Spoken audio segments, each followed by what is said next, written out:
Hello friends, welcome to my YouTube channel total wealth. इस video में हम detail में डिस्कस करेंगे कि हमें अपनी सेविंग्स को कहाँ इन्वेस्ट करना चाहिए और कौन कौन से तरीके हैं जिससे फ्यूचर में एक अच्छा रिटर्न मिल सके। तो चलिए स्टार्ट करते हैं। हम सभी अपनी सेविंग्स कहीं ना कहीं इन्वेस्ट करते हैं जिससे फ्यूचर में हमें अच्छा रिटर्न मिल सके और साथ ही साथ वो इन्फ्लेशन यानी कि महंगाई को भी बीट कर सके। अब कोई कहता है कि सेविंग में इन्वेस्ट करो, कोई कहता है कि प्रॉपर्टी में, कोई कहता है शेयर मार्केट में, कोई गोल्ड बोलता है तो कोई एफडी में। तो अब सवाल यहाँ आता है कि अब सेविंग करें तो करें कहाँ। तो चलिए आज आपको पूरा डिटेल्स में इसके बारे में डिस्कस करते हैं आपके साथ कि हमें अपना सेविंग कहाँ इन्वेस्ट करना चाहिए और कहाँ नहीं इन्वेस्ट करना चाहिए। अब आपका इन्वेस्टमेंट आपके रिस्क फैक्टर पर भी डिपेंड करता है कि आप कितना रिस्क ले सकते हो और उसी की रिस्क के अकॉर्डिंग आपको अपना पैसा इन्वेस्ट करना चाहिए।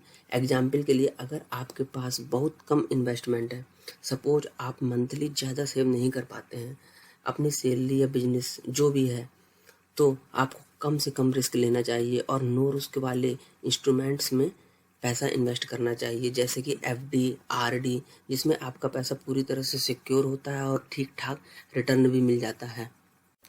और अगर आपका इन्वेस्टमेंट अमाउंट बड़ा है और आपको लगता है कि उसमें से कुछ अमाउंट को अगर मैं रिस्की इन्वेस्टमेंट ऑप्शन में भी लगा देता हूँ तो कोई खास फर्क नहीं पड़ेगा, मतलब जिसके कम होने या डूबने से आपको कुछ ज़्यादा फर्क नहीं पड़ेगा। तो आपको स्टॉक मार्केट या कमोडिटी या थोड़े रिस्की ऑप्शंस में लगाना चाहिए। वो कहते हैं ना, more risk more gain and no risk no gain. एक फेमस डायलॉग भी है मूवी का, रिस्क है तो इश्क है। तो चलिए अब हम इन्वेस्टमेंट ऑप्शन के बारे में डिस्कस कर लेते हैं। तो सबसे पहले सेविंग अकाउंट के बारे में बात करते हैं। सेविंग अकाउंट ये एक सेफ और सिक्योर ऑप्शन होता है। जैसा कि हम सभी को पता है कि इंडिया का इन्फ्लेशन रेट हर साल 6 से 7% के रेट से बढ़ जाता है। और अगर हम बैंक की बात करें और सेविंग अकाउंट की, जिसमें हमारा पैसा इन्वेस्ट होता है, तो उसका रिटर्न मैक्स 3 से 4% होता है, जो कुछ नहीं होता है। और इसका मतलब ये हुआ कि आपका पैसा हर साल माइनस होता जाता है। तो सेविंग अकाउंट में पैसा इन्वेस्ट करना या सेव करना ये एक सही ऑप्शन नहीं है, लेकिन इमरजेंसी के लिए कुछ ज़रूरी पैसा इसमें हमेशा लिक्विडिटी के रूप में आपको सेव करके रखना चाहिए। अब इन्वेस्टमेंट के सेकंड ऑप्शन के बारे में बात कर लेते हैं, जो कि हम सभी का फेवरेट सेविंग ऑप्शन भी है, फिक्स्ड डिपॉजिट या रिकरिंग डिपॉजिट। तो अगर हम फिक्स्ड डिपॉजिट या रिकरिंग डिपॉजिट की बात करें तो इसमें मैक्स टू मैक्स 6% तक का रिटर्न मिलता है। कोई बैंक 5% और कोई अप टू 7% तक का रिटर्न देते हैं।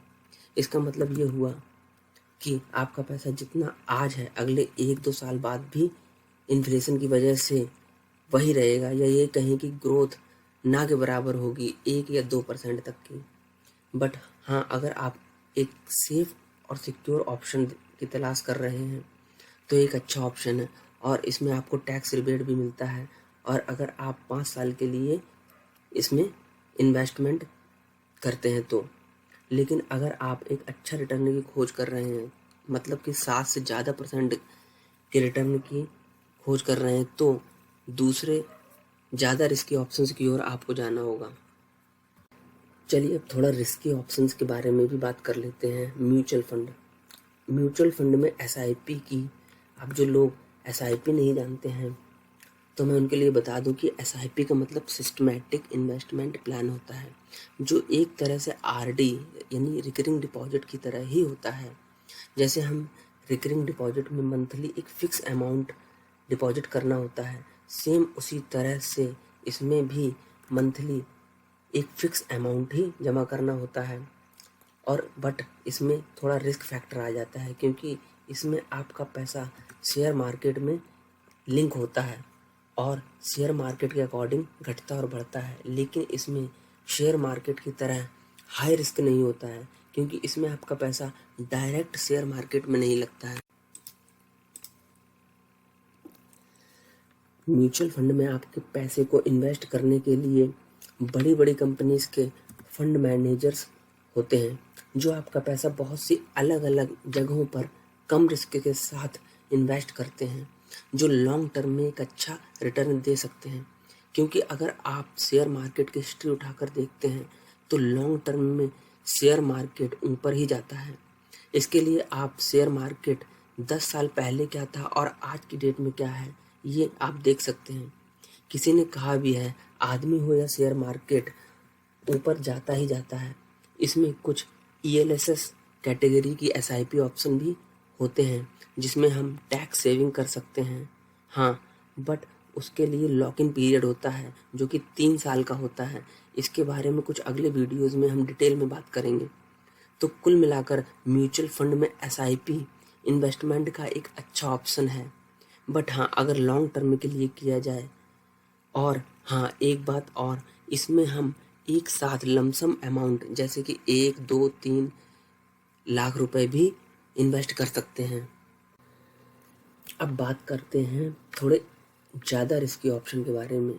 तो शेयर मार्केट ये एक ऐसा ऑप्शन है जो आपको रातों रात अमीर बना सकता है, और अगर इसकी सही से नॉलेज नहीं है तो सारे पैसे डुबा भी सकता है।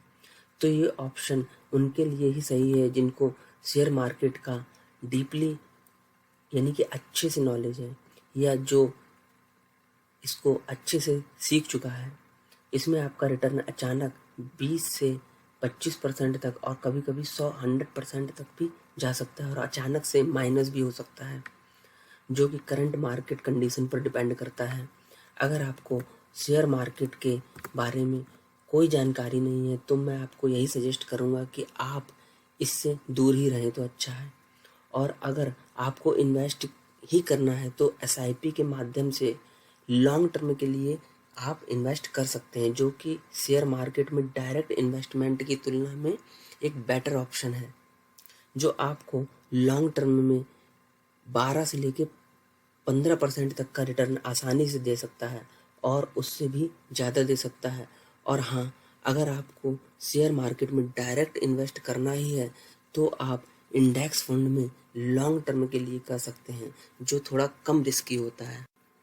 इंडेक्स फंड वो फंड होते हैं जो किसी पर्टिकुलर कैटेगरी की टॉप कंपनीज के फंड होते हैं, जैसे कि बैंकिंग सेक्टर में HDFC और कंज्यूमर गुड्स में हिंदुस्तान यूनिलीवर लिमिटेड है।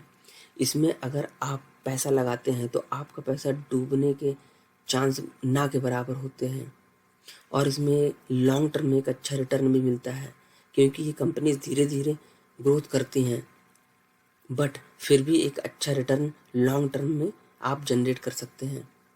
इंडेक्स फंड के बारे में कुछ अगले आने वाले वीडियोस में डिस्कस करेंगे। अब बात करते हैं गोल्ड में इन्वेस्टमेंट की। तो गोल्ड इन्वेस्टमेंट ना तो एक अच्छा इन्वेस्टमेंट ऑप्शन है, ना ही बुरा। यहाँ पर हम फिजिकल गोल्ड की बात नहीं कर रहे हैं, क्योंकि फिजिकल गोल्ड में आपको मेकिंग चार्जेस 20 से 24% तक देना पड़ता है, जिसकी वैल्यू उसी समय कम हो जाती है।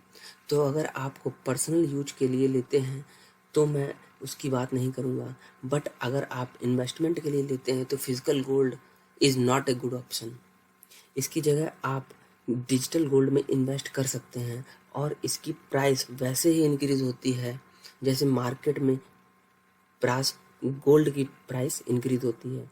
बट गोल्ड में हम 7 to 8% तक का ही रिटर्न मिलता है, जो कि अगर देखा जाए तो इन्फ्लेशन को माइनस करके ओनली 2 to 3% ही रिटर्न रह जाता है।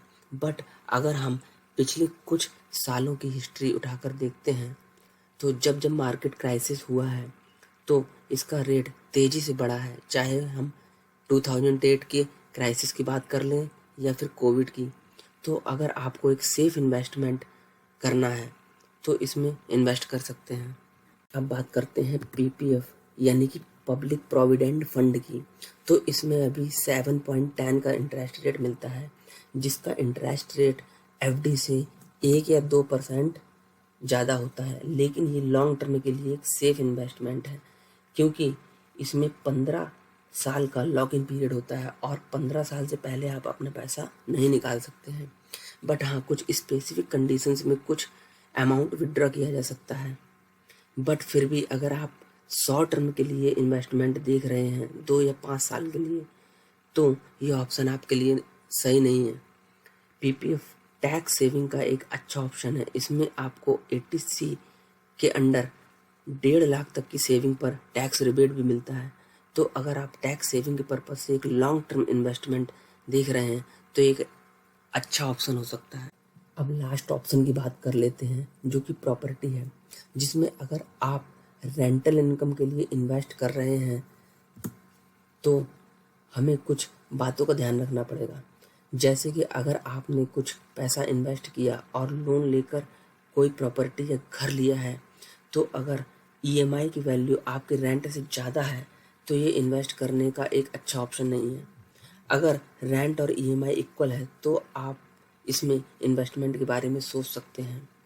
और आपको एक बात और ध्यान रखनी होगी लोकेशन का, कि जिस लोकेशन में आप प्रॉपर्टी ले रहे हो उस लोकेशन की फ्यूचर ग्रोथ क्या है। जैसे कि गवर्नमेंट का कोई प्रोजेक्ट लोकेशन में चल रहा है या एरिया का डेवलपमेंट इन फ्यूचर होगा या नहीं, ताकि अगर कल आप अपनी प्रॉपर्टी सेल आउट करना चाहो तो उसको बड़ी कीमत पर सेल आउट कर सको। इसके अलावा आपको और भी कुछ फैक्टर्स कैलकुलेट करके देखने की ज़रूरत है। तो कुल मिलाकर प्रॉपर्टी में इन्वेस्टमेंट करने से पहले आपको काफ़ी रिसर्च करनी पड़ेगी, तभी आपको इसमें एक अच्छा रिटर्न मिल सकता है। तो चलिए अब आपको एक टेबल के एग्जाम्पल से समझाते हैं कि किस में कितना रिटर्न मिलता है। इसमें हमने प्रॉपर्टी और शेयर मार्केट को इंक्लूड नहीं किया है, क्योंकि ये मार्केट के काफ़ी ज़्यादा रिस्क फैक्टर पर डिपेंड करता है। तो जैसा कि टेबल में हम देख सकते हैं, सेविंग अकाउंट में हम अगर इन्वेस्ट करते हैं तो हमें 3% का रिटर्न मिलता है। अगर हम 10,000 5 ईयर्स के लिए डिपॉजिट करते हैं तो इसमें हमें रिटर्न 11,612 रुपये मिलता है, जिसमें इंटरेस्ट 1,612 रुपये मिलता है 5 साल में। वहीं हम एफडी या आरडी यानी कि फिक्स डिपॉजिट या रिकरिंग डिपॉजिट की बात करें तो उसमें मैक्सिमम 6.50% का इंटरेस्ट रेट होता है।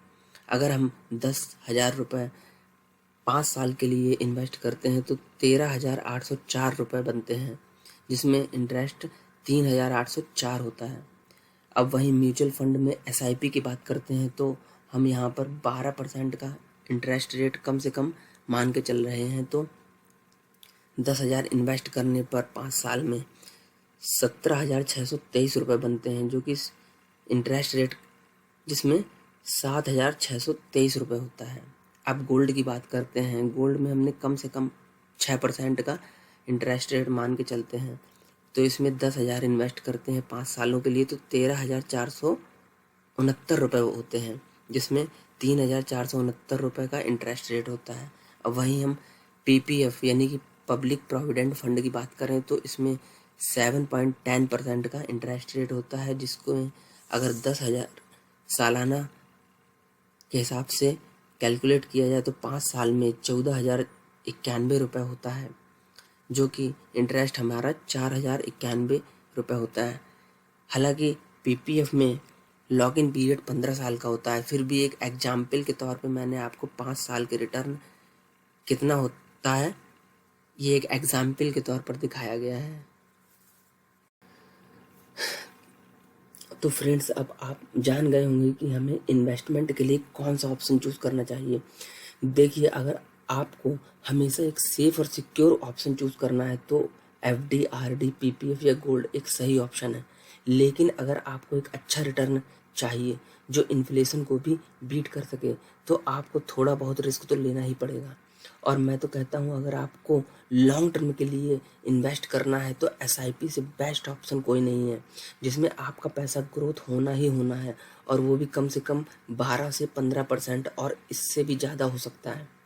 ये मेरी पर्सनल सजेशन है, बाकी सबकी अपनी अपनी रिक्वायरमेंट होती है, तो यही कहूँगा अपनी रिक्वायरमेंट के हिसाब से इन्वेस्टमेंट करना चाहिए। तो फ्रेंड्स, इस वीडियो में मैंने कुछ मेन इन्वेस्टमेंट ऑप्शंस को कवर किया है। अगले आने वाले वीडियोस में और भी कुछ इन्वेस्टमेंट के ऑप्शंस कवर करूँगा, तो बने रहिए मेरे साथ। तो मिलते हैं नेक्स्ट वीडियो में। Good bye.